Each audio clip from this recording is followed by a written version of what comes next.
mooy pays boo xam ne ni ko Ousmane Sonko di waxee des fois dañuy nekk ci ay débats yoo xam ne des débats vraiment inutiles depuis démb maa ngi dégg dette cachée dette bi du cachée.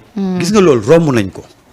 il faut pas que ces gens-là nous imposent un débat boo xam ne dañ ko dépasser. il faut maintenant xam nga gis nga communication dafay rationnel. ba pare pragmatique. ndax dette cachée am na wala amul. c'est derrière nous. xam nga léegi lan moo war a nekk débat bi. quelles sont les sanctions yu ñu war a jël gannaaw ba ñu xamee lan moo ñan ñoo def dette cachée bi.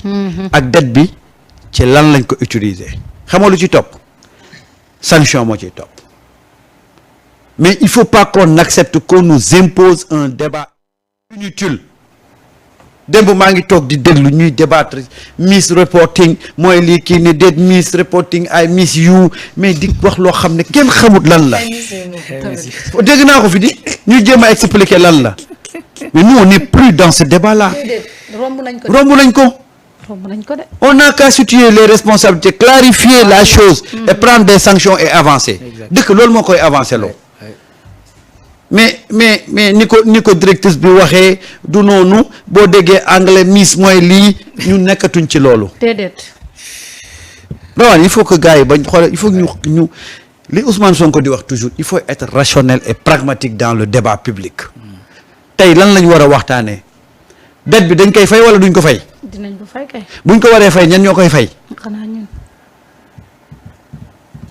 ñu jël dette bi nan lañ def ba jël dette bi. ñoom ñi ko leb. waaw nan lañ def ba jël dette bi ana xaalis bi fan la dugg et s'il faut sanctionner on sanctionne et on avance parce que nag nous avons beaucoup d'urgence waruñ fi nekk ay nit yoo xam ne parce que tout simplement ils sont contre Ousmane Sonko tey li waa ji doon wax rek boo ne leen Ousmane Sonko mu ngi jóg pour xeex paludisme ñu dem faral ay yoo ah non ces gens-là il faut ñu comprendre seen posture et ces gens-là doivent pas nous retarder ñoom nañ leen bàyyi ak seen débat boobu ndax directrice bi lii la wax wala waxu ko c'est le problème ils peuvent débattre sur ça mais tey ce qui est impératif et intéressant mooy ñu ngi continuer les négociations les pourparlers avec le FMI. En même temps on est en train de mettre en place des projets beneen bi mooy nañu accélérer la mise en accusation de Macky Sall avec un dossier chargé et lourd pour que du am benn échappatoire à l'heure actuelle il ne s'agit pas de parler d'extradition de Macky Sall. parce que nit ki balaa ngay wax waxu extradition da ngay wax mise en accusation ba pare boo defee sa mise en accusation ba pare nga dem yóbbu ko fañ ko war a juger su ñëwul il devient un contumax. nga lancer ce mandat d'arrêt tu réduis son champ d'action. effectivement yooyu ay étapes la. ces gens yi naan non Macky kenn du ko mos a extrader kenn du ko mos pour décourager les gens. non ñun yeggaguñ ci waru extradition wa yeggaguñu foofu parce que nag chaque chose dafa am étape am. balaa ngay wax extradition doo def sa mise en accusation normalement. ah. dem saisir haute cour de la justice. bu ñu waree def procès ñu def procès. s'il n'est pas là mais on peut le condamner sans sa présence waaye nag li ci am solo mooy yooyu yëpp da lay jox ay mécanismes yoo xam ne yow. di nga ko mën a neutraliser xam nga neutraliser nit yemul ci rek nga jàpp ko tëj ko de. tu peux l'empêcher de tourner en rond. c'est ça. c'est important. léegi nag bés bu ñu tegee mécanisme pour war ko extrader ben on va l'extrader. ah vraiment. combien d'années Hissène Habré a fait au Sénégal ñaata année. yàgg na fi de. ah yàgg na fi de. waaye xam nga lan moo nekkoon tey lan la famille victime yi jàppoon au moins demoon nañ ba. confiné Hissène Habré ci benn territoire boo xam ne mënatu faa génn te loolu bu amutoon Hissène Habré mënoon na manigancé ba delsiwaat ca réew ma jiitewaat leen mais ils ont mis des mécanismes de telle sorte que Hissène Habré tout le temps bi mu jógee Tchad yëpp fii la nekkoon au Sénégal nekk fële ca Wakaam il pouvait pas bouger. Là tu le neutralises. oui boo ko neutraliser ba pare nag. après tu développes les mécanismes pour l'extrader.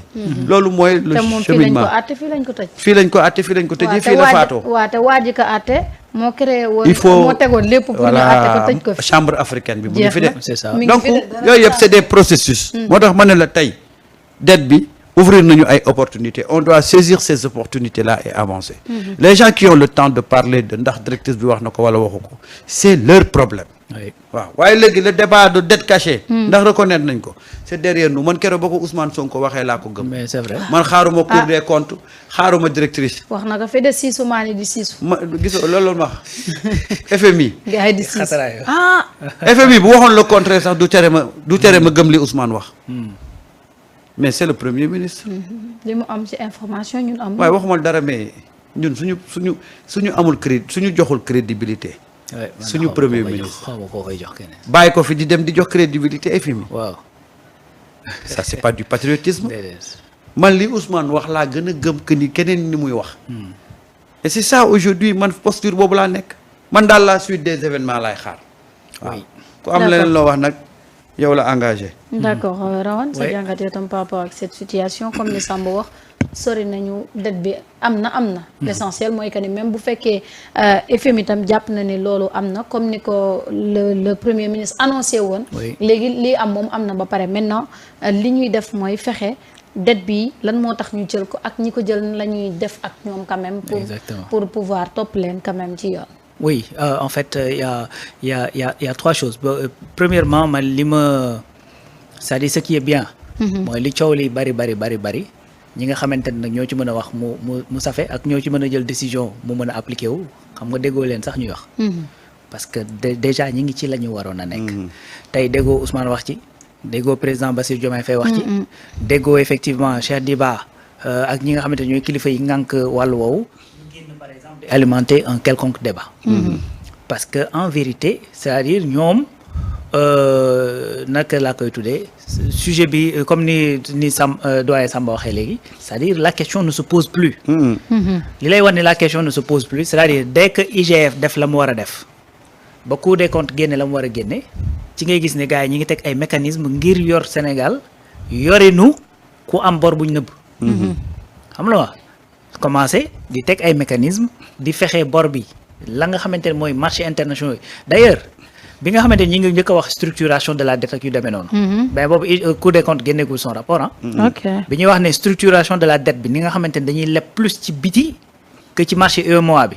dañ koy changer pour di leb plus ci marché UEMOA bi que ci biti boobu Cour des comptes génneegul li nga xamante ne moom mooy rapport am kon li ma bëgg a wax foofu rek mooy dès que les nouvelles autorités yegsi nañu au pouvoir dañoo yegsi en sachant que problème dette dafa am parce que ba ko Ousmane Sonko tàmbalee di wax nag boobu plus fort reste la nekk fële ci Assemblée nationale n'est-ce pas donc xamoon na ni loolu cette situation est là et puis dès le départ dañu dox en conséquence ci loolu moo tax actuellement déggoo leen ñu alimenter ce débat déggoo leen ñu jubilé déggoo ñu ne way donc finalement gëm ngeen li ñu waxoon parce que FMI wax na parce que en fait ñoom xamoon nañ ni ci li ñu yor xamoon nañu information bi nga xamante ni moom la ñuy disposer woon n'est-ce pas donc loolu muy premier point que ni c'est plus un débat ñi nga xamante ni ñoo koy alimenter nag mooy ña nga xamante démb ak bërki démb ñoo ne woon bor bi amul ñoo wëlbatikuwaat ne bor bi am na waaye dañ ko dugg ci chantier yi ñoo wëlbatikuwaat non misreporting ba tey sax gis naa ci ñoom kenn ku naan non FMI ba léegi dafa ne dina yónnee équipe pour ñu xool waxagul donc affaire yi xamagu ko te pourtant moo waxoon fële ci Kaolack ne bor bi am na dañ ko dugal ci chantier yi tu vois donc xam nga loolu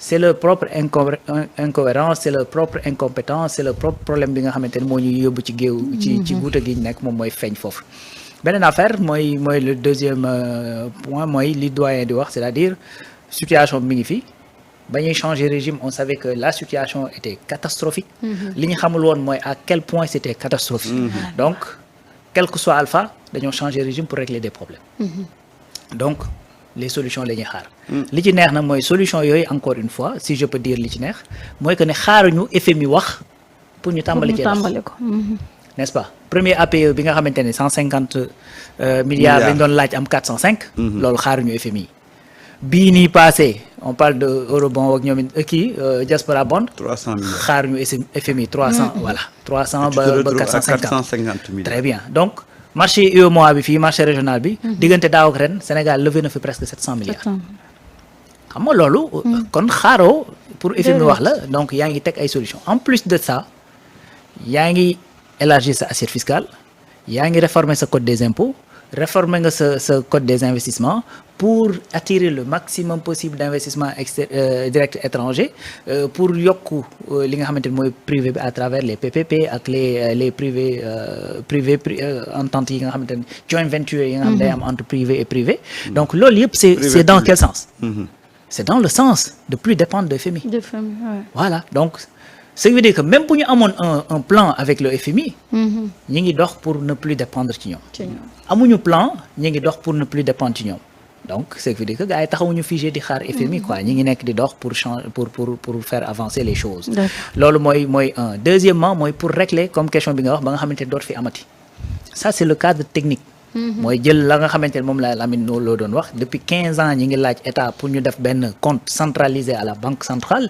ñu koy bañ mais loolu état du Sénégal bii fi ne dañ ko régime bii fi ne dafa accéder à ça c'est-à-dire centraliser tous les comptes nga xam ne doo dégg 63 comptes ay DAT yoo xamante ne yeggul à terme ñu toj ko ñu ne banque bee génne nañ fi 5 milliards dugal nañ ko ci beneen banque bañ ko retirer tëj nañ compte ba et cetera yooyu dootoo ko fi déggati parce que effectivement la centralisation moom la ñuy def tout simplement parce que tey bu fekkee da ngaa bëri foo mën a duggee ak foo mën a génne mais bu dara réeree ci kër gi xamoo fan la duggee fan la génne c'est-à-dire pour nga mën a comprendre kan la mën naa jafe mais bu dee daa am benn duggukaay benn génnukaay mais ña fay dugg ak di fa génn pour nga mën leen a identifier dana yomb waaw très bien donc loolu muy nekk beneen solution boo xamante ni sur le plan technique la digitalisation pour l'interopérabilité des services loolu également beneen solution la boo xamante ni dafa tegu sur la table donc sur le plan technique mi ngi loolu léegi li des sur le plan légal qu'est-ce qu'on doit faire légalement ba ñi fi indi situation bi payer leur responsabilité ci li nga xamante ne moom lañ fi def mais également légalement ñu mën a verrouiller ba ëllëg keneen dootu ko ñemee def premièrement mooy li doyen di wax léegi mooy il faut au plus haut niveau nga def ci li nga ci war a def dem ci jusqu'au bout ba ñu tuuti ñi danañ xam ne ndegam ponkal mi la ñu dem song ji ñu ndaw ñi duñu jaaxal déedéet waa kay donc il y a une procédure bu nekk à l'Assemblée nationale il faut y aller jusqu'au bout et que les responsabilités soient situées ku ci nekk ñu xam ne da nga am responsabilité jusqu'à tel niveau la ca yoon prévoir ñu teg ko ci buñ ci noppee dolli ci ne désormais dans ce pays c'est-à-dire parce que li ñu def nii yëpp rapport Cour des comptes bi mu génnee danaan la service sangam de telle date à telle date boo demee yër service ba gis ne ab ministre moo fa nekkoon wala ab DG donc loolu il faut ñu def de telle sorte que ministre dootu am fitu def loolu parce que tout simplement dootu am privilège de juridiction man dama koy répéter di ko répéter waat chaque fois wallaay loolu mooñ tardeel oui tu da ngay dem am nga la majorité écrasante absolue à l'Assemblée nationale demal nga laal la constitution tu enlèves privilège de juridiction ba loolu mooy un deuxièmement nga criminaliser li nga xamante ne moom mooy lu jëm ci wàllu deniers publics ko la n'est-ce pas soo koy def tu le fais pas pour ñi fi nekk encore une fois parce que ñi nga xamante ne def nañ nii ba pare ñooñu def nañ ba pare même boo corsé loi bi mënul leen a dal parce que la loi n'est pas rétroactive mais da ngay verrouiller pour ëllëg kenn dootu ko def merci beaucoup parce que jooyanti bi yëpp c'est pourquoi c'est pour ëllëg pour def de telle sorte que ces choses là yi nga xamante ne am nañ fi amati fi ñu bañ a amati tout à fait donc il faut non seulement faire ce qu'il faut ak ñi nga xamante ne dañoo responsable de cette situation faire évoluer la législation ba nga xamante ni ëllëg ñu bari danañ am la frousse bu ñu gisee dinañ tiit bu ñu séenee ay deniers publics. Et justement dans ce sens-là député Mame Bousso xam la ne dana déposer benn projet de loi boo xam ne dañuy criminaliser lii di détournement de deniers publics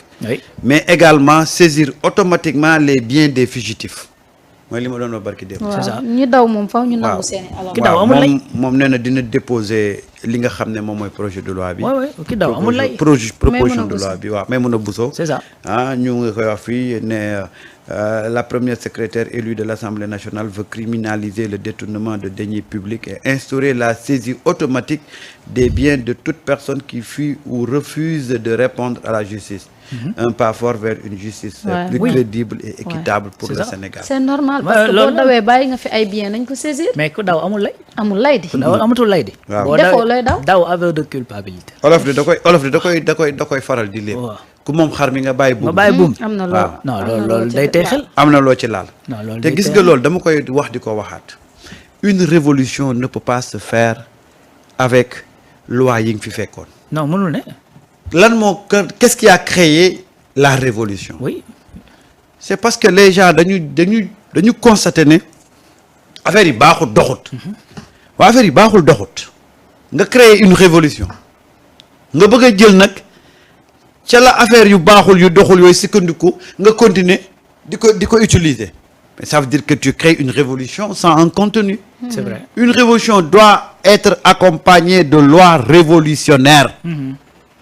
demal dëkk yi nga xam ne yëpp tey bi ñu duggee ci révolution boobu génn nga xool loi yi ñu teg muy accompagner démarche peuple bi c'est des lois draconiennes sévères et révolutionnaires. parce que loolu mooy doxal dëkk. gis nga bés bu ñu fi commencé ñu criminaliser jël ku daw le lendemain ñu dem saisir say biens Madeta. kenn dootul dawati. parce que tey nga daw say bien nekk fii. bu weer dee ñu luyeel la ko bu weer dee ñu récupérer xaalis bi envoyé la ko fa nga nekk mais mun nga faa toog ba keroog àdduna di tukki. parce que tu es bien. tu reçois ton business il marche ici tu reçois ton argent et tu continues tranquillement avec alors que business boobu di marché ñu lay yónnee xaalis bi mais ci loolu nga ci xaalisu réew mi nga ko defee. d'ailleurs looloo tax sax ñu tuumaal la nga daw. bu fekkee ne da nga ko bàyyi mu toog fa mu toog détourner suñu billet continuer di ci dund mais mënoon ngeen ko bàyyi mu toog ci réew mi continuer ay activité te gars yi souvent dañ koy def exprès def benn njombe daw génn réew mi di xaar délai de prescription bi am benn nombre d'années boo xam ne boo ko fa defee rek kenn dootu la poursuivre ati y a des gens qui l'ont fait. c'est ça.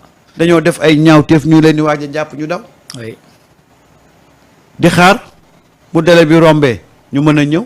parce que dañuy jël dossier bi teg ko fële kenn dootu ko soulever ti donc tout ça c'est des questions yoo xam ne dañ ko war a régler. c'est vrai. mooy dëgg de. buñ ko régler rek kenn dootul jëlee. c'est vrai parce que juge yi en fait lan la ñuy juger mais sur la base de texte. waaw léegi textes yooyu su fekkee dafa nekk les mêmes textes yi nga xamante ni ñoo doon juger démb ak bërki démb après impression bi ngay am mooy dara changé wul. waaw moo tax des fois sax da ngay dégg wax jooju. dara changé wul que ci justice doon doxee démb ak bërki démb noonu lay doxee ba tey parce que qu'est-ce qui a changé. rien dara. c'est rien n'a changé parce que c'est les mêmes textes la ñu am ba tey textes yooyu boo ko changé wul nag souvent ma ni gis nga nit su fekkee da nga koo indi ci barab muy liggéey ci ay procédures. nga jëlee ko fa indi keneen muy liggéey ci les mêmes procédures bu fa yàggee ndróog ko fa jóge. dëgg la parce que c'est les mêmes choses. même chose. c'est-à-dire gis nga loi yi il faut qu'on les change il faut ñu criminaliser li nga xam ne mooy détournement de deniers publics ay escroquerie sur les deniers publics ak ñoom it seen criminaliser ko il faut qu'on aille plus loin c'est-à-dire ku ñu jàpp ci yooyu.